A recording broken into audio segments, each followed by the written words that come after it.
Hello नमस्कार दोस्तों, स्वागत है आपका आपके अपने YouTube चैनल फ्यूचर गोल्स में। आज हम लोग डिस्कस करने वाले हैं symmetrical and non symmetrical mass distribution की वजह से जिस पर फोर्स अप्लाई होगा उस वैल्यू को कैसे फाइंड करेंगे। इन सब चीज़ों को आज हम ग्रेविटेशनल के लेक्चर नंबर 2 में सेकेंडों में सॉल्व करेंगे और कुछ बेहतरीन एग्जांपल्स भी साथ में करेंगे जिससे आपको ये समझने में आसानी रहे कि यहाँ से अगर कोई भी क्वेश्चन आए तो आप क्वेश्चन गलत ना हो मेरी जान, ठीक है ना। तो अभी हम लोग सबसे पहले देखेंगे सिमेट्रिकल मास कैसे क्लियर हम लोग सॉल्व करेंगे, ठीक है ना। तो बहुत ही सिंपल से एग्जांपल्स हैं, उनको समझ लीजिए धीमे धीमे करके, और उसे करने के बाद में आपको ये समझ में आ जाएगा कि एक्चुअल में कैसे काम करेगा, ठीक है ना। तो हमारे पास छोटा सा एक मास है, ठीक है, एक दूसरा मास है जिस पर फोर्स अप्लाई होगा, फोर्स ऑफ अट्रैक्शन आपको याद रखना है। ग्रेविटेशनल फोर्स सेंट्रल फोर्स है, ये याद रखना है। और जो ग्रेविटेशनल फोर्स है और ये कैसा फोर्स है, ये एक कंजर्वेटिव फोर्स है, ये भी आपको याद रखना है, ठीक है ना। 3 चीज़ें आपको याद रखनी है। फिर आगे आ गई इसमें। अब इसमें क्या है, अगर हमारे पास 2 मास है, एक मास ये है, एक मास ये है, तो इसका नाम हमने रखा M1, इसका नाम रखा हमने M2, ठीक है। 2 मास है हमारे पास, ठीक है सर। अब ये कैसे काम करेंगे, ये सेंट्रल फोर्स है इसलिए सेंटर पर इसका काम करेगा फोर्स का मास, ठीक है। हमने कहा कि यहाँ पर ऐसा कोई फील्ड है, सॉरी ऐसा कोई फोर्स है जहां पर मास रखने पर वो कोई ग्रेविटेशनल फोर्स की वैल्यू को ना समझे, मीन्स ना माने। तो हमने कहा कि यहाँ पर अगर कोई मास हम m रख दें और इसकी डिस्टेंस निकालें तो हमें एक ऐसा फोर्स मिलेगा जिसकी वैल्यू 0 हो सकती है। ओके सर, तो देखो यहाँ पर इसको ऐसे समझो, पहले ये हो गया हमारा M1, ये हो गया हमारा M2, और इस M1 पर इस M2 पर ये फोर्स अप्लाई कर रहा है ऐसे, ये अप्लाई कर रहा है ऐसे, ठीक है। ये इसको ऐसे खींच रहा है, ये इसको ऐसे खींच रहा है, दोनों खींच रहे हैं एक दूसरे को, एक इधर खींच रहा है, एक उधर खींच रहा है, दोनों खींच खींच के मार रहे हैं, ठीक है। अब इस पर फोर्स की वैल्यू कितनी है, F is equal to G M1 M2 by इसके लिख में R, तो ये हो गया R²। हमने कहा सर ओके क्लियर। तो इसकी डायरेक्शन किधर है, F21 इधर है, ये है F12 इधर, ठीक है। अब कहा ये भी क्लियर है सर, ओके। हमने कहा कि कोई एक ऐसा पॉइंट बताओ जहां पर कोई मास रखा जाए और उस मास की वैल्यू जब हम वहां पर रखेंगे मास को तो वहां पर फोर्स भी नेट फोर्स 0 हो जाए, नेट फोर्स 0 हो जाए, ऐसा कोई पॉइंट है। तो हमने कहा बिल्कुल हो सकता है। ये पॉइंट हमने लिया R, इन दोनों के बीच डिस्टेंस R है। हमने कहा कि इस वाले पॉइंट से x डिस्टेंस पर एक मास हमने रख दिया जहां पर नेट फोर्स हमने 0 कंसीडर्ड कर लिया, पहले से मान लिया कि नेट फोर्स यहाँ पर 0 है। 0 का मतलब क्या है, ना ही ये वाला मास इधर खिसकेगा ना ही ये इधर खिसकेगा। मतलब खिसकने का मतलब क्या है कि ना ही अट्रैक्शन M2 से खींच सकता है ना ही M1 से खींच सकता है, मीन्स नेट फोर्स 0 है। नेट फोर्स 0 का मतलब क्या है, एक्सेलरेशन 0, ठीक है। ये हो गया x, तो ये कितनी डिस्टेंस हो जाएगी भाई साहब, ये हो जाएगी R माइनस x। क्लियर हुआ कुछ साहब? बिल्कुल सर क्लियर हो गया। तो हमने माना कि नेट फोर्स 0 कब होगा, जब ये वाला फोर्स जो इधर लग रहा होगा, ये वाला फोर्स जो इधर लग रहा होगा, दोनों की वैल्यू कैसी होगी, सेम होगी। तो हमने कहा कि इस वाले और इस वाले मास की वजह से जो फोर्स काम करेगा उसका नाम है F12। इसका नाम रख लिया F12, तो थोड़ा कन्फ्यूजन क्रिएट कर देगा, इसको ऐसे याद रखो। F1 इस पर काम कर रहा है, F1 इस पर काम कर रहा है, F2। Simple, very simple. तो ये हो जाएगा हमारा कितना, G M1, ये हो गया हमारा M, और ये हो गया हमारा x², इक्वेशन नंबर 1। सर का बिल्कुल क्लियर है, बिल्कुल है, बिल्कुल है। फिर F2 निकाल दीजिए। F2 is equal to G M2 M by R minus x का होल स्क्वायर। सर का ये भी ठीक है। अब कहा कि कोई भी फोर्स नहीं है यहाँ पर, मीन्स नेट फोर्स नहीं है। अब नेट फोर्स की कहानी को कैसे समझा जाए, ये भी दिक्कत की बात है सर। तो इसको ऐसे समझ सकते हैं हम कि अगर हमारे पास एक मास ये है, हैवी मास ये है 1000 kg का, ठीक है। यहाँ पर एक मास रखा 1 kg का और यहाँ पर एक मास रखा 500 kg का। तो ये वाला इधर इसको खींचेगा और ये वाला इस वाले मास की वजह से इस वाले मास ने खींचा 10 न्यूटन के फोर्स ने, और इस वाले मास की वजह से इस वाले मास को इसने खींचा 5 न्यूटन के फोर्स से। तो यहाँ पर नेट फोर्स कितना है सर, तो कहेंगे 10 - 5 = 5 न्यूटन। कहेंगे सर कैसे निकाला? तो नेट निकालने का मतलब क्या होता है? देखो ये इधर जा रहा था 10 न्यूटन से, इधर जा रहा था 5 न्यूटन से, किसकी वैल्यू ज़्यादा है? कौन ज़्यादा है सर? तो कहेंगे सर 10 न्यूटन ज़्यादा है। तो 10 न्यूटन ज़्यादा है इसका मतलब क्या है? ये इधर जाएगा कितने? 5 न्यूटन से। तो अगर 5 न्यूटन से इधर जाएगा तो इसके पास में क्या होगा? एक्सेलरेशन होगा। मास कितना है इसके पास में? तो 1 kg है, तो 5 मीटर पर सेकेंड के स्क्वायर से ही जाएगा ऐसे करके। तो ये तो एक छोटी सी कंडीशन है, इसको हम लोग बाद में समझेंगे, पहले यहाँ समझते हैं। तो इन दोनों की वैल्यू को है करना है 0, दोनों है बराबर। तो देखो क्या क्या उड़िंग होगा यहाँ से। तो F1 is equal to F2, क्यों? क्योंकि नेट फोर्स क्या है? नेट फोर्स है सर 0, ठीक है।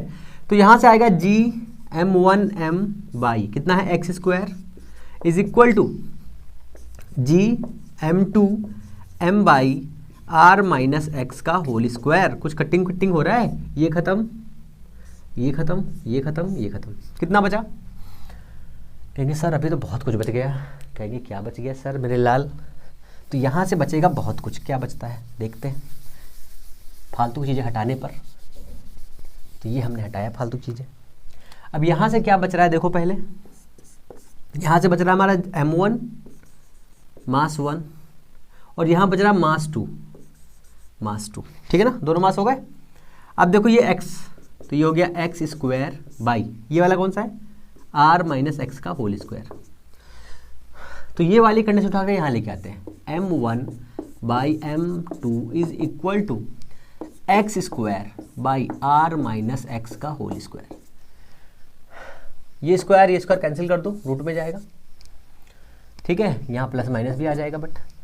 तो x upon R minus x is equal to कितना है? M1 बाई M2 रूट में। अगर आप थोड़ी सी कंडीशंस को समझिए, अगर M1 is equal to M2 हो तो कंडीशन क्या काम करेगी? तो देखो ये दोनों कैंसिल हो जाएंगे, उड़िंग बचेगा 1, यहाँ बचेगा x is equal to R minus x. Therefore ये x इधर आएगा, ये हो जाएगा 2x is equal to R means x is equal to R by 2। कुछ दिमाग में गया कि नहीं? R बाई 2 समझिए कैसे। 2 kg का मास यहाँ पे रखा हुआ है, ठीक है, या 1000 kg है, 1000 kg के 2 मास रखे हुए हैं।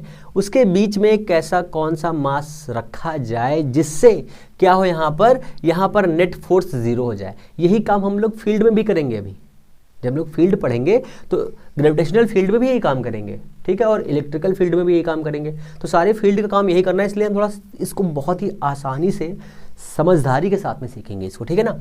यहाँ पर दोनों मास अगर इक्वल हैं तो बीच में कोई भी मास रखे और उसका वेट कितना भी क्यों ना हो तो उस मास से हमारा कोई लेना देना नहीं है। ये बात आप अपने दिमाग में, डिब्बा खोलो, भर लो और उसमें तार लगा दो, ठीक है ना। तो डिस्टेंस कितनी हो जाएगी? अगर ये 1000 kg, ये 1000 kg, डिस्टेंस है 500 मीटर, डिस्टेंस है 500 मीटर। तो ऐसा पॉइंट जहां पर नेट फोर्स 0 होगा वो पॉइंट कहाँ होगा? 250 मीटर पे। कैसे निकाला? सेकंडों में, ठीक है ना, सेकंडों में निकाला। कैसे? R/2 से फॉर्मूला मैंने ड्राइव कर दिया है, ये आपको याद रखना है, ठीक है। कहा सर बिल्कुल आधी दूरी पे रखा हुआ है, आधी दूरी पे रखा हुआ है। अगर ये डिस्टेंस R/2 हो और ये डिस्टेंस भी R/2 हो तो यहाँ पर नेट फोर्स कितना हुआ? 0। क्यों? क्योंकि ये वाला मास और ये वाला मास दोनों इक्वल डिस्टेंस पर है। जब भी 2 मास या 2 से ज़्यादा मास इक्वल डिस्टेंस पर होंगे तो उनका नेट फोर्स कितना होगा? ऑलवेज 0 होगा। यही है सिमेट्रिकल मास डिस्ट्रीब्यूशन। ये आपको याद रखना है। ये देखो मास कैसे लिखा है, ये मास डिस्ट्रीब्यूशन में यही कहानी याद रखनी है। अब इसी कहानी को हम लोग कई डिफरेंट पार्ट्स में तोड़ करके देखेंगे। कैसे? देखो पहली कंडीशन क्या है? तो पहली कंडीशन में ये होगा सर, पहली कंडीशन में एक ट्राइंगल लेंगे, फिर रेक्टेंगुलर लेंगे, फिर पेंटागन लेंगे। सारे गन लेने के बाद में कौन सा गन लेंगे?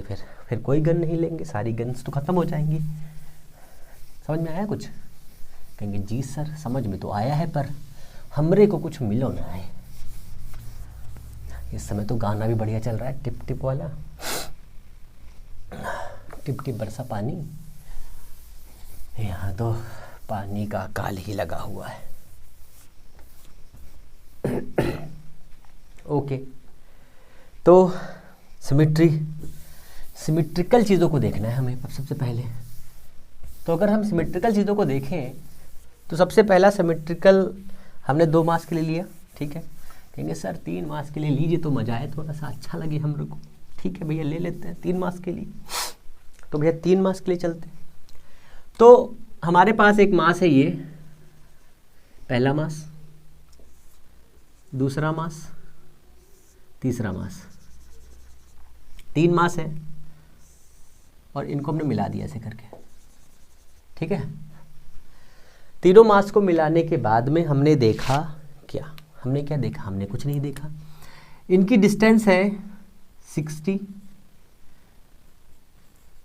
a, ठीक है। देखो न्यूमेरिकल वैल्यू भी ले रहे हैं और इक्वल भी कर दे रहे हैं, जिससे आपको समझने में भी आसानी रहे कि इसको हम ऐसे कैसे यूज करेंगे, ठीक है। ये हो गया हमारा a। तो a इज इक्वल टू रखेंगे 10 मीटर ओनली। यहाँ भी रहेगा ये a। अब बच्चा जानत है क्या, ये कैसा ट्राइंगल है, आइसोसेल्स है। तो ये डिस्टेंस कितनी हो जाएगी, 60 हो जाएगी। डिस्टेंस में बता रहा हूँ, मीन्स एंगल कितना होगा, 60 होगा, ठीक है। अब ये वाला पॉइंट हमने एक ऐसा पॉइंट लिया जो यहाँ पर मिलेगा और ये डिस्टेंस निकालनी है सर हमको। इस वाले पॉइंट पर फोर्स बताना है हमको। हमें पता है कि सिमेट्री है और सभी डिस्टेंस, ये जो सभी पॉइंट्स हैं वो सभी पॉइंट्स कैसे होंगे, इक्वल। तो यहाँ पर कैसे लगने वाला है फोर्स, 0 करने वाला है, 0 लगेगा। क्यों सॉल्व करें हम, हमें सॉल्व ही नहीं करना है ना, पर सॉल्व कर लेते, क्या दिक्कत है। इसी सवाल को ऐसे भी कर सकते हैं कि 3 गोले हैं, ठीक है, 3 गोले हैं कुछ ऐसे रखे हुए हैं और उनके सेंटर ऐसे पास हो रहे हैं। ये 2r दिया हुआ है, ये 2r दिया हुआ है और ये भी 2r दिया हुआ है। ऐसे भी कर सकते हैं। ये वाला भी क्वेश्चन, ये वाला क्वेश्चन सेम, दोनों सेम है, ठीक है। पर अगर ये पूछेगा कि इस वाले पॉइंट से ये वाला पॉइंट जो डिस्टेंस सेम है वहां से कितना होगा, तो उसके लिए हमें कुछ अलग खेल करना पड़ेगा। बट इस वाले में अगर ये पूछेगा कि इन 2 मास की वजह से इस वाले पर कितना फोर्स लगेगा, तो उसकी वैल्यू हम लोग फाइंड करेंगे। अभी पहले हम लोग सिमेट्री तो पढ़ ले, है ना। तो यहाँ फोर्स लगेगा 0, तो भैया कैसे फोर्स लगेगा 0 हम कैसे मान लें। तो देखो ये 60 है तो ये कितना हो जाएगा, 30 हो जाएगा। इतना a है तो ये कितना बचेगा, मान लो इतना अगर 10 था तो 5 बचेगा। तो कैसे निकाला, a/2 हो जाएगा। ये एक डिस्टेंस है, हमने इस डिस्टेंस को ले लिया x, ये हो गया x। तो इस ट्राइंगल में अगर हम वैल्यू निकालें, इस वाले ट्राइंगल को लगाएं, इस वाले ट्राइंगल को। अब कहेंगे सर इस वाला ट्राइंगल, इस वाला ट्राइंगल क्या होता है। तो इस वाला ट्राइंगल का मतलब है ये ट्राइंगल भाई साहब, ये है 30, ये हमसे मतलब नहीं है, ये है a/2 और ये है x। हमको x की वैल्यू चाहिए और x की वैल्यू सब जगह इक्वल होगी। ये भी x होगा और ये भी x होगा। क्यों, सिमेट्री, ठीक है ना, सिमेट्री है। ये वाला मास है m1, ये वाला मास है m2, ये वाला मास है m3। अब आप खेल कर रहे हैं सर, सबकी वैल्यू कितनी है, 1 kg। यहाँ पर भी है 1 kg और यहाँ पर भी है कितना सर, 1 kg। 1 kg चीनी ला दो बाबू, ठीक है ना। तो ये वाला यहाँ पर हमने एक मास रखा m, इस मास की वजह से इसकी भी वैल्यू कितनी है, 1 kg मान लो, ठीक है। तो ये वाला इसको इधर खींचेगा, ये वाला इसको इधर खींचेगा, ये वाला इसको इधर खींचेगा और ये खुद इसको इधर खींचेगा और ये सभी को ऐसे खींचेगा। मतलब ये वाला एक मास है यहाँ पर, इसको समझो, ये वाला मास जो यहाँ पे रखा हुआ है, ये एंगल है 120, ये एंगल है 120 और ये भी एंगल है 120। बहुत ही नाइंसाफी गब्बर, ये हो गया, ठीक है। ये इसको ऊपर की तरफ खींचेगा, कौन, ये वाला मास इसको ऊपर की तरफ खींचेगा, ये इसको नीचे की तरफ खींचेगा, ठीक है। ये वाला मास इसको नीचे की तरफ खींचेगा, ठीक है, इधर, और ये वाला इसको इधर खींचेगा, इस तरफ। ये वाला मास इसको किधर खींचेगा बताओ, ये वाला मास खींचेगा इसको किधर, इधर की तरफ, तो ये जाएगा इधर की तरफ। ये वाला खींचेगा इधर की तरफ। क्लियर है, कुछ समझ में आ रहा है कि नहीं था, नहीं, ठीक है। सबके बीच का एंगल इतना है, अगर लामी का रूल लगाएंगे तब भी यहाँ पे इक्वल फोर्स 0 आ जाएगा, काम खत्म हो जाएगा। क्या मतलब है, तो ये हमें निकालना है। अगर हम एक फोर्स निकाल लेंगे, एक फोर्स निकाल लेंगे तो कुछ ऐसा बनेगा, ये फोर्स ऑफ अट्रैक्शन इधर जाएगा, इधर जाएगा, इधर जाएगा, ठीक है। दो फोर्स के बीच का एक एंगल निकाल लेंगे, जैसे मान लो कि ये फोर्स इधर जा रहा है, तो इस वाले को अगर इधर लेकर आएंगे 60 हो जाएगा, 60 का हाफ 30 हो जाएगा, यहाँ से इतना करेंगे वैल्यू सॉल्व हो जाएगी, 0 हो जाएगा। क्या मतलब है? अब ये खेल हमने क्यों किया? हमें इसलिए करना पड़ा क्योंकि हमें x की वैल्यू फाइंड करनी पड़ेगी। कभी कभी यहाँ पर 2 मास दे देंगे, ये वाला मास हटा देगा, कहेगा भैया बताओ यहाँ पर कितनी वैल्यू, तो आप कहेंगे सर सिमेट्री है 0 कर देंगे, पर 1 पड़ेगा खींच के तन्ने। कैसे? देखो यहाँ पर उसने मास दिया नहीं, इसको हटा देगा, वो कहेगा भैया बताओ यहाँ पे कितना, तब आपको ये खेल लगाना पड़ेगा, ठीक है, तब आपको ये वैल्यू फाइंड करनी पड़ेगी। हालांकि ऐसे आएगा कितना, √3f आएगा। कैसे हो जाएगा देख लो फिर से एक बार, इनको सर ने बताया नहीं, सर जी को आता नहीं, ये है वो है, क्या है यार, f cos कितना 60, net force is equal to, ठीक है, स्क्वायर। अब इसको सॉल्व कर लो, ये आ जाएगा। अब f कितना है बताओ, m बाई r कितना है, x²। अब x² कितना है बताओ, देखो यहाँ पर 0 हो रहा है, मैं यहाँ की बात कर रहा हूँ इन दो की वजह से, हाँ दिमाग ना लगाइयो, इस वाले मास की वजह से और इस वाले मास की वजह से इस पर कितना फोर्स लगेगा, मैं इसकी बात कर रहा हूँ। यहाँ पर तो 0 बनेगा भाई साहब, ये यहाँ पर 0 बनेगा। जैसे कि सपोज कर लो फिर से एक बार, ये वाला इतना आएगा भाई साहब, ये वाला, ठीक है, और ये इस x, और उस टाइम पे x कितना होगा, ये a² हो जाएगा भाई साहब, ठीक है। अब ये भी समझ लो एक चीज़, फिर से होल्ड हो गए, इस वाले पॉइंट पर अगर इधर की तरफ जा रहा है 10 न्यूटन और ये है कितना 5 न्यूटन, ये है 5 न्यूटन, ठीक है, तो इधर कितना बनाएगा 10 न्यूटन, तब ये दोनों कैंसिल हो जाएंगे ऐसे करके। तो ये एक कंडीशन है, बेसिक कंडीशन, जो आपके लिए फायदेमंद है, इसको इस्तेमाल करेंगे हम लोग। अब इसी का खेल लेकर के हम एक और बनाते सिमेट्री, ये है सिमेट्री, यहाँ पर एक मास है, यहाँ पर एक मास है, यहाँ पर एक मास है, यहाँ पर मास है भाई साहब। इस सेंटर पर बताइए ये सभी कितने हैं, 1 kg, 1 kg ले लो, आलू ले लो, आलू 1 kg। यहाँ से इस वाले पॉइंट पर ये सभी डिस्टेंस कितनी है, सेम है, ए और ए, तो यहाँ पर फोर्स कितना हो जाएगा 0, ठीक है ना, ठीक है, हाँ अब समझ लो बात पहले,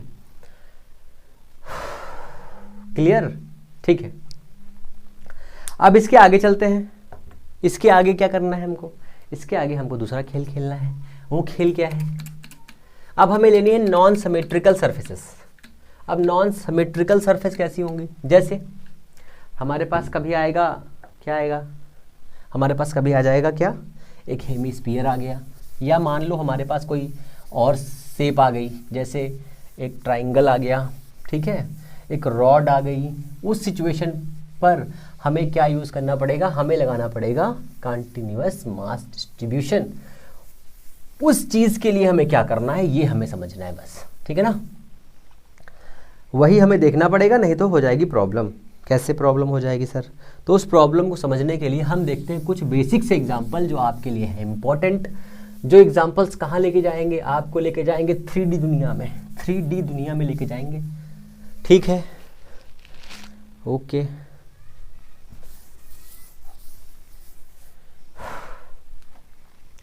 अब देखो हमारे पास क्या है, हमारे पास कुछ नहीं है, हमारे पास तो है कद्दू, ठीक है, हमारे पास है एक हेमिस्फीयर, ठीक है, और पहले तो सर्किल है, मान लो यार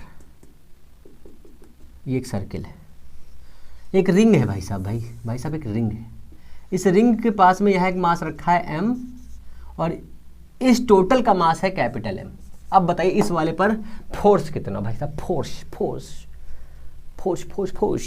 तो देखो कितना हो जाएगा, फोर्स कितना हो जाएगा 0। ये क्या बता दियो साहब, ये किया गई।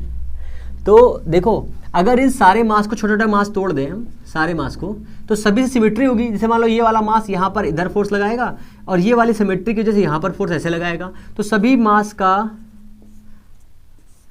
कुछ ऐसे बनेगा, ये कंडीशन बनेगी। अगर टोटल कंडीशन ये बनेगी तो फिर क्या होगा, नेट फोर्स कितना आएगा 0। तो अगर नेट फोर्स 0 बनेगा तो फिर कोई मामला ही नहीं बनता है रिंग का। अगर रिंग हमें दे दी गई और रिंग के पास पूछा गया कि सेंटर पे कितना फोर्स लगेगा, तो कितना हो जाएगा 0 0 0 0, 10 बार याद कर लो 0।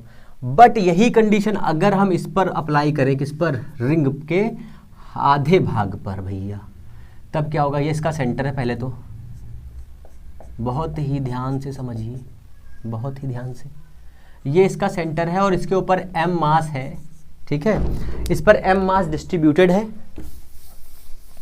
m मास डिस्ट्रीब्यूटेड है इसके ऊपर। और क्या है भाई साहब, तो और इस पर है ये कि इस पर m मास डिस्ट्रीब्यूटेड है। दूसरा कंडीशन ये है कि इसकी रेडियस है भाई साहब r, रेडियस कितनी है r, सर बिल्कुल r ही तो होएगी, तो ये हो गई रेडियस इसकी r। तो पूरे सर्किल का पहले कुछ बेसिक कंडीशन सीख लो, नहीं तो उड़ा देंगे तुम। देखो यहाँ पर है मास m और ये रेडियस है इसकी r, ठीक है। तो पूरे सर्किल की सरकमफ्रेंस कितनी होती है भाई साहब, तो कहेंगे सर 2 पाई आल होवे है, ठीक है। तो इतने की सरकमफ्रेंस कितनी होगी, फिर कहेंगे सर पाई आर होवे है। कुछ समझ में आया, ये हम टोटल क्यों निकाल रहे हैं, तो ये जो टोटल हम निकाल रहे हैं, टोटल ये वाली हम इसलिए निकाल रहे हैं क्योंकि हमें क्या निकालना है, हमें निकालना है क्या बताओ, हमें निकालना है L। क्योंकि ये वाला पूरा मास यहाँ से यहाँ तक फैला हुआ है, ये वाला पूरा मास ऐसे फैला हुआ है रिंग की तरह, ठीक है ना, रिंग गोले की तरह। तो हमने इसका लेंथ निकाल लिया, तो ये हो गया L, ठीक है। हमारे पास फॉर्मूला है क्या, dm, हमारे पास फॉर्मूला क्या है बताओ, हमारे पास फॉर्मूला है भैया dm/dx is equal to m/l, ठीक है। तो L की जगह पर हमने ये एरिया लेना है, तो हालांकि वो अभी हम ले लेंगे। तो यहाँ पर क्या आ जाएगा, ये आ जाएगा हमारा कितना, पाई इंटू आर आ जाएगा पहले तो, ठीक है, पाई इंटू आर आ जाएगा। ये हमने L निकाल लिया, ठीक है, ये सरकमफ्रेंस हो गई इसकी। ओके भाई साहब, हो गई। हमने कहा कि इस वाले पॉइंट पर एक छोटा सा मास यहाँ से ले लो पहले तो, क्योंकि ऐसे तो पूरी बॉडी पर ये मास डिस्ट्रीब्यूटेड है, तो हम कैसे यहाँ पर फोर्स लगाएंगे, अगर ये वाला लगेगा तो इधर जाएगा, ये लगेगा तो उधर जाएगा, सारे के सारे को फैक्टर्स काम करेंगे, ठीक है ना। तो छोटा सा मास लिया हमने, इस वाले पॉइंट पर मान लो छोटा सा मास लिया, इसका मान क्या है dm, इसका मान क्या है dm, ठीक है। इस dm की वजह से थोड़ा सा बड़ा कर ले dm में, तो छोटा हमारा dm काम नहीं करेगा, थोड़ा बड़ा dm ले लेते हैं। क्यों बड़ा लेंगे, क्योंकि यहाँ पे आपको फिगर बना के दिखाना है ना, करने कैसे काम करोगे। तो ये हो गया हमारा पहला वाला पॉइंट, ये वाला हो गया हमारा सेंटर से दूसरा वाला पॉइंट, ठीक है ना। ये रिंग के बेस से ऊपर जाएंगे तो कितना एंगल बनाएगा, थीटा, ठीक है। अब यहाँ पर 0 है, अगर ये इतना पूरा घूम के आए कितना हो जाएगा, π/2, नहीं सॉरी π/2 बता रहा हूँ मैं, π/2 इतना हुए है, पाई हो जाएगा, 180 हो जाएगा पाई। तो लिमिट कितनी रखनी है, ये भी समझ लीजिए 0 से लेकर के π/2। अब ये एरिया है इतना, ठीक है।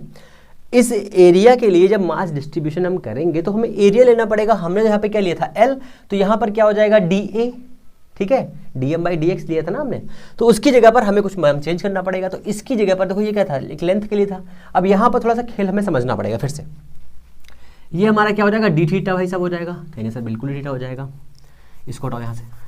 तो हमें पता है angle is equal to arc by radius, तो कहेंगे सर इतना भाग dm था, तो इतना कितना हो जाएगा, x, ठीक है, x मतलब dx हो जाएगा, इतना भाग क्या छोटा सा हो जाएगा, dx हो जाएगा। ये रेडियस है r इसकी, तो angle is equal to D theta is equal to arc by radius. तो r कितनी है dx और रेडियस कितनी है r, ठीक है ना।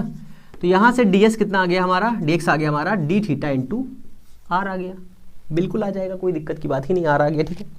r आने के बाद में हमें क्या चाहिए, हमें चाहिए भैया इसका एरिया, ठीक है। क्यों चाहिए, क्योंकि अगर हम इस dm के लिए फॉर्मूला अप्लाई करेंगे, कौन सा, f is equal to G m, total m, और ये dm बाई क्या रखेंगे भाई रखा हमने r², ठीक है ना, क्योंकि डिस्टेंस तो r है ना भाई साहब। अब यहाँ पर एक होगा खेला, कैसे खेला हो जाएगा, सोचो, ये यहाँ से इधर जाएगा dm, इस पर ये फोर्स लग रहा है, इस फोर्स के बनेंगे दो कंपोनेंट भाई साहब, ये है m, यहाँ है dm, ये है थीटा एंगल पर, ठीक है, ये है f, तो इधर जाएगा f cos थीटा और ऊपर जाएगा f sin थीटा, कहेंगे सर बिल्कुल जाएगा। तो थोड़ा सा और खेल होगा, फिर कौन सा खेल होगा, अगर ये इतना dm है और यहाँ पर भी जो पॉइंट बनेगा वो भी थीटा रहेगा, तो यहाँ से थीटा कौन सा बनेगा, तो इस वाले पॉइंट पर अगर हम डीएम लेंगे तो उसका भी कितना बनेगा, ये इधर जाएगा एक एंगल, तो वो बनेगा एफ कॉस थीटा, इधर जाएगा एफ साइन थीटा। कहेंगे सर बिल्कुल जाएगा, बट तमाशा तो तब होएगा जब यहाँ वाले पॉइंट को इस वाले पॉइंट के अकॉर्डिंग हम थोड़ा सिमिट्री मानेंगे तो यहाँ पर आ जाएंगे सर, बिल्कुल आ जाएंगे। अब ये क्या है हमारा dx है और ये क्या है हमारी r, और इधर की वजह से जो यहाँ पर dm बनेगा ना, छोटा सा dm, सारे dm को ऐड करना है ना हमको, तो ये वाला जो dm बनेगा ये m है, और इसकी वजह से दो फोर्स बनेंगे, एक ऊपर जाएगा फोर्स f साइन थीटा और एक इधर बनेगा f कॉस थीटा। अब बताओ कौन सा कैंसिल हो रहा है, ये कैंसिल हो जाएगा सिमिट्री की वजह से। समझ में आया कुछ? नहीं सर बिल्कुल समझ में नहीं आया, उड़ गए हो। देखो ये m है, इसकी वजह से यहाँ पर एक फोर्स काम कर रहा है F, पर वो फोर्स बेस से थीटा एंगल पर है, इसकी वजह से एक इधर फोर्स काम करेगा F, एक इधर फोर्स काम करेगा Fx Fy, ठीक है ना, Fx Fy काम करेगा। मान लो Fx पर इतनी डिस्टेंस, मान लो ये जो एंगल है 30 एंगल पर, ये भी एंगल 30 एंगल पर, इधर भी हमने माना, तो इसकी वजह से एक इधर काम करेगा फोर्स, एक इधर काम करेगा फोर्स। ये वाला जो फोर्स काम करेगा वो Fx है और जो ऊपर काम करेगा वो Fy है। तो Fx और Fx उड़ जाएंगे क्योंकि सिमिट्री r इधर दोनों काम खत्म, ठीक है ना। सारी वैल्यू क्लियर है अभी, ठीक है। तो बचेगा क्या, F साइन थीटा, मतलब जो फोर्स का मेन फैक्टर बचेगा वो हमारे पास यहाँ पर क्या आएगा, साइन थीटा भाई साहब, साइन थीटा। कैसे, तो F नेट यहाँ लिखेंगे नेट F या F total is equal to, ठीक है, ये लगा दो Fy, ठीक है। अब Fy के बराबर क्या है भाई साहब बता दो, F साइन थीटा है। कहेंगे सर बिल्कुल, अब ठीक है ना, कुछ क्लियर हुआ मन में, कुछ लड्डू तो नहीं फूटा, कोई मन में कोई लड्डू फूटा तो बताओ भैया, उसका इलाज किया जाए। कहेंगे सर अभी तो लड्डू फूटा है हमारे पास, तो अभी कुछ मज़ा नहीं आया है। बिल्कुल आएगा अभी। तो F नेट हमारे पास कितना आ गया है, और जो F नेट निकाला है हमने, टोटल F निकाला है, वो एक्चुअल में क्या है, छोटे वाला भाई साहब है ये नेट। तो इसको क्या करेंगे, 0 से m तक इंटीग्रेट कर देंगे, ठीक है। कितना आया है, ये आया है G M D M sine theta by R square, और कितना इंटीग्रेशन करना है, 0 से लेकर के पाई तक। क्यों, क्योंकि यहाँ पर 0, यहाँ से इतना घूम के आया है मास, ठीक है ना। सारे डीएम को जोड़ना है हमको, तो सारे डीएम, ये डीएम, ये डीएम, ये डीएम, सारे डीएम को जोड़ देना है, ऐसे करके बिल्कुल जुड़ जाएगा। ये वाली वैल्यू तो कांस्टेंट, इसको बाहर कर लेंगे, ठीक है, इसको बाहर करो फटाक से, तो हो जाएगा G M by R square. अभी एक खेल बच रहा है भाई साहब, डीएम का मान नहीं मालूम है मेरे को, तो डीएम के लिए हम क्या करेंगे, यहाँ पर जो हमने पाई आर लिखा है यहाँ पे लिखे डी ए, ठीक है, सॉरी ए, ठीक है, ए लिखेंगे। क्यों ए इसलिए लिखेंगे क्योंकि इसका एरिया कितना है, एरिया, तो एरिया हम लगाएंगे यहाँ पर, कहाँ पे लिखूँ मैं, इधर लिख देता हूँ, है। तो DM is equal to M by कितना हो जाएगा बताइए, पाई कितने पे डिस्ट्रीब्यूटेड है, टोटल पे डिस्ट्रीब्यूटेड है, और dx क्या है बताइए, सरकमफ्रेंस है। इसकी वैल्यू कहाँ चलेगी भाई साहब, तो dx की वैल्यू भी निकालना पड़ेगा। dx की वैल्यू कितनी आएगी, r d थीटा आएगी सर। अब ये मत कहना, बताना दोबारा है मेरे को। तो dx की वैल्यू लिख लेते हैं r d थीटा, dx की वैल्यू हो गई, और इसकी वैल्यू कितनी है, टोटल कितना है, पाई r पे, r से r उड़ जाएगा, ठीक है। कितना बचेगा, m by pi D theta, बचेगा, ठीक है ना। इसकी वैल्यू को यहाँ पर हमें करना है पुट, इसकी वैल्यू को हमें यहाँ पर करना है पुट। जब पुट कर देंगे तो सारी वैल्यू आ जाएगी, कितनी बचेगी, 0 बाई 0 से पाई, यहाँ बचेगा f टोटल, 0 से पाई यहाँ बचेगा G M by R square, 0 से पाई, dm की वैल्यू कितनी है बताओ, तो यहाँ बचेगा कैपिटल M, कुछ कम भी हो रहा है क्या, कुछ कम नहीं हो रहा, ठीक है। Capital M by pi sine theta and D theta. अब आपको पता होगा कि साइन थीटा डी थीटा की वैल्यू कितनी होती है, माइनस कॉस थीटा। ये तो पता ही होगा ना, कि नहीं पता है, चलो पता ही होगा भाई साहब। G M capital M pi R square अब देखो साइन का हो जाएगा माइनस का कॉस थीटा, मैं तो इसको हटा रहा हूँ भाई साहब, इस वाली वैल्यू को हटाओ इससे मानना, हाँ तन ने हटा दिया, ठीक है। कॉस थीटा माइनस का, और लिमिट कितनी रखेंगे 0 से पाई, 0 से पाई, ठीक है। अब कॉस पाई माइनस कॉस 0, अगर ये माइनस बाहर कॉमन करेंगे तो यहाँ आ जाएगा माइनस, और ये बचेगा कितना कॉस पाई माइनस कॉस 0, और इसकी वैल्यू कितनी हो जाएगी -1 कितना बनेगा, ये बचेगा माइनस का 2, ठीक है। सीधे लिख रहा हूँ मैं बिल्कुल सीधे लिख रहा हूँ, परेशान मत होइएगा। माइनस का GM by pi R square कितना 2, माइनस का 2 तो ये हो जाएगा प्लस का 2। अब ये बन गया क्या बन गया बताओ, ये बन गया क्या, ये क्या बन गया, ये बन गया आपका फोर्स। तो इस वाले पॉइंट के लिए इस पूरी सरफेस पर जितना भी फोर्स काम करेगा उसकी डायरेक्शन ही पूछ सकता है आपसे। तो डायरेक्शन किधर है भैया, ये तो कैंसिल हो गया था, किधर काम करेगा, सारे मास का फोर्स, नेट फोर्स ऊपर की तरफ काम करेगा। तो नेट फोर्स ऊपर काम करेगा तो F is equal to F net is equal to Fj हो जाएगा। तो इस पर टोटल मास डिस्ट्रीब्यूट है m, ठीक है, m डिस्ट्रीब्यूट है, रेडियस इसकी है r भाई साहब, ठीक है। और मास डिस्ट्रीब्यूशन फिर काम करेगा dm by dx is equal to m by कितने पे डिस्ट्रीब्यूट करना है बताओ, इतने पे डिस्ट्रीब्यूट करना है। इतना कितना है, तो इतना है पाई फिर r, 2 पाई r पूरे सर्किल का होता है, आधे का पाई r होता है, इसका कितना बचेगा पाई r बाई 2, तो यहाँ हो जाएगा 2, कोई दिक्कत, बाई 2 करेंगे ना तो ऊपर जाएगा 2 हो जाएगा।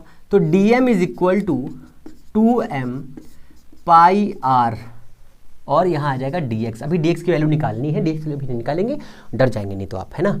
तो हमने कहा कि इस वाले एंगल पर कितने, इस वाले एंगल पर इसका नाम रखा हमने थीटा, फिर छोटा सा मास डिस्ट्रीब्यूट कर देंगे, ये है हमारी रिंग, ऐसे करके काट देंगे, ये हमारा हो गया क्या dx, और चुन्नू सा मास है, चुन्नू से डिस्टेंस है dx, और इसी पर चुन्नू सा मास रख रहे हैं dm, बिल्कुल रख देंगे। ये एंगल कितना हो जाएगा d थीटा, बिल्कुल रख देंगे d theta. D theta is मतलब angle is equal to arc by radius, तो ये हो जाएगा dx बाई रेडियस, तो रेडियस यहाँ पर आ जाएगी। तो dx की वैल्यू कितनी आ जाएगी, यहाँ पर आ जाएगी कितनी, यहाँ आ जाएगा r d थीटा, r से r उड़ जाएगा, dm कितना बचेगा हमारे पास 2 कैपिटल M बाई पाई, और यहाँ बचेगा क्या d थीटा।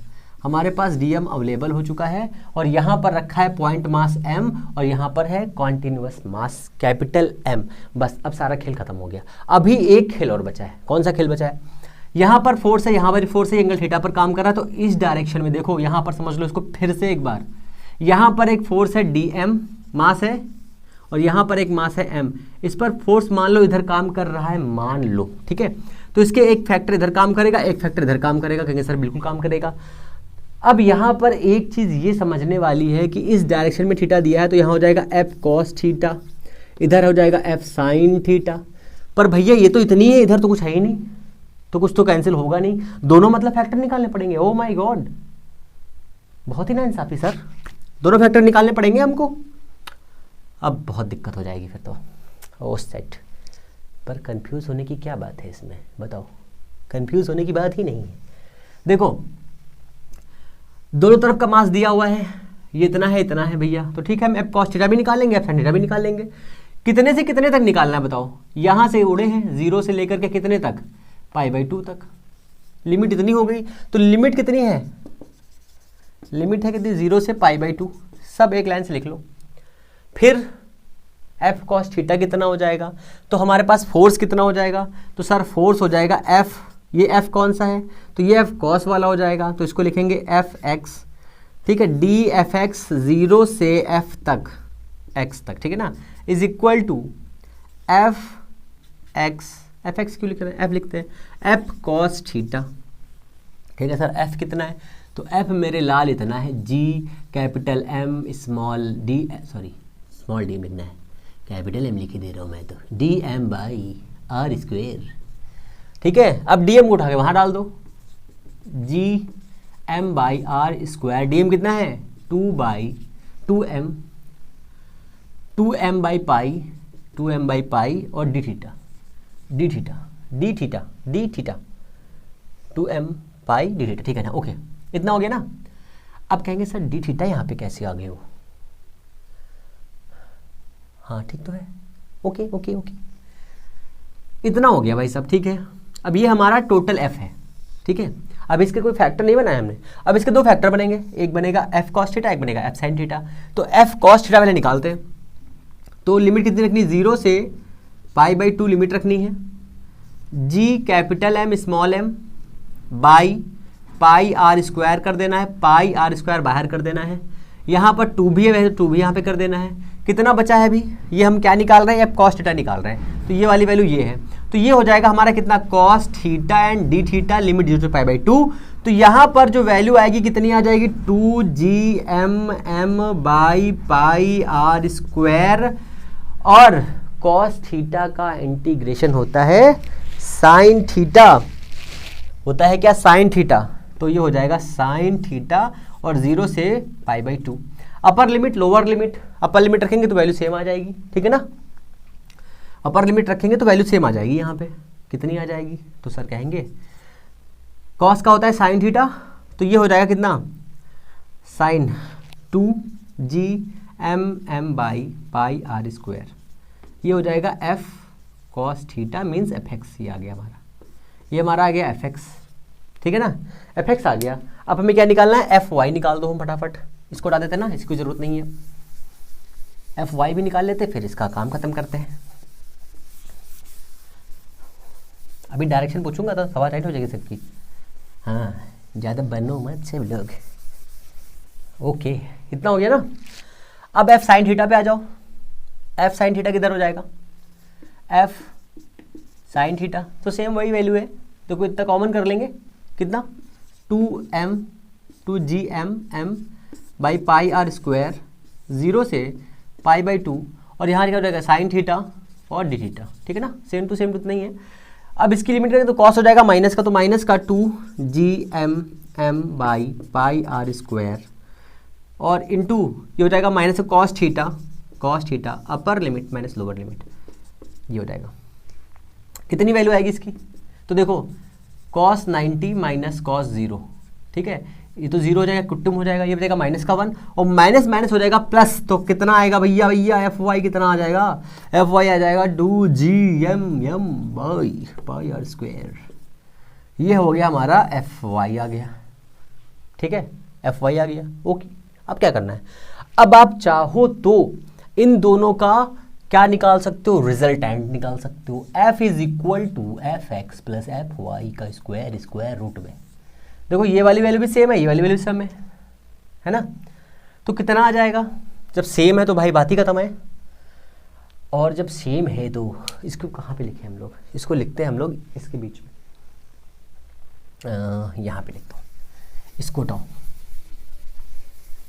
हाँ, तो ये हो जाएगा हमारा कितना 2gmm by pi R square, और रूट में 2, तो ये हो जाएगा 2√2 gmm by pi R square is equal to f, इतना हो जाएगा, ठीक है, ओके। कोई दिक्कत है भैया, कोई दिक्कत नहीं है सर, ठीक है, इतना हो गया। अब इस पे और क्या बचा है, सेंटर का मैंने बता ही दिया है। अब हम लोग मिलेंगे फोर्स के दूसरे पार्ट में, मींस पार्ट मतलब क्या है, ये तो इसमें इतना ही है, इसके आगे तो कुछ है नहीं इसमें। अब इसके आगे हम लोग मिलेंगे ग्रेविटेशनल फील्ड में, ग्रेविटेशनल फील्ड में जहाँ मैं उड़ रहा हूँगा और आप भी उड़ रहे होंगे, और हम दोनों मिलेंगे वहीं पर जहाँ पर दोनों हम लोग उड़ रहे होंगे, ठीक है ना। तो हम लोग मिलते हैं नेक्स्ट वीडियो में, तब तक के लिए आपको क्या करना है, अगर चीज़ें पसंद आ रही तो प्लीज़ चैनल को लाइक शेयर सब्सक्राइब करना है, अपना प्यार ऐसे ही देते रहना है, और कमेंट बॉक्स में कुछ तो डालना है ना। फिर हम लोग मिलते हैं नेक्स्ट वीडियो में, तब तक के लिए नमस्कार, जय हिंद।